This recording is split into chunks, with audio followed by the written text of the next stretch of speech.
At what point does supporting Ukraine become direct participation in the war? That question has become much harder to avoid. Russia is now explicitly warning that British military facilities, including potentially targets beyond Ukraine, could face retaliation if Kyiv continues striking Russia with British weapons. Britain is no longer simply supplying equipment from existing stockpiles. London is transferring classified technology to help Ukraine manufacture long-range Storm Shadow missiles itself, while cooperation increasingly includes training, intelligence, battlefield data, and artificial intelligence.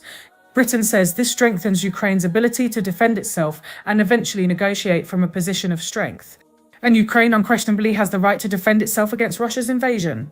But there is still a line somewhere between assisting a country at war and becoming sufficiently involved that the opposing power considers you part of that war. Where is it? Russia says Britain is crossing it. Britain says Moscow is attempting to intimidate countries legitimately supporting Ukraine. International law does not automatically make Britain a belligerent simply because it supplies weapons or technology.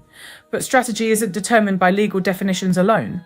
It is also determined by what the other side believes and what it does next. Ukraine's recently ousted defense minister has warned that without major changes, the country appears to be slowly losing the war.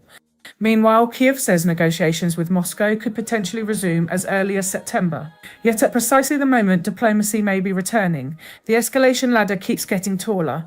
Britain provides greater strike capability. Ukraine attacks deeper inside Russia. Russia intensifies attacks on Ukraine. Moscow threatens British assets. Washington reportedly warns Russia against testing NATO. Every side describes its latest escalation as a response to somebody else's, and eventually somebody can miscalculate. Russia may be bluffing. It has threatened Britain before, but responsible national security policy cannot simply assume every warning from another nuclear power is meaningless. Nor can Russia bombard Ukrainian cities and pretend Western escalation occurs in a vacuum. So Britain's government owes its own public an answer, not whether Ukraine deserves support, but how far Britain intends that support to go. If Russia eventually strikes a British military target, what happens next? And if the ultimate destination is negotiations anyway, is deeper British involvement creating leverage for that peace, or simply making the conflict larger before everyone finally reaches the table? Supporting Ukraine is a policy. Britain still needs to explain the endgame.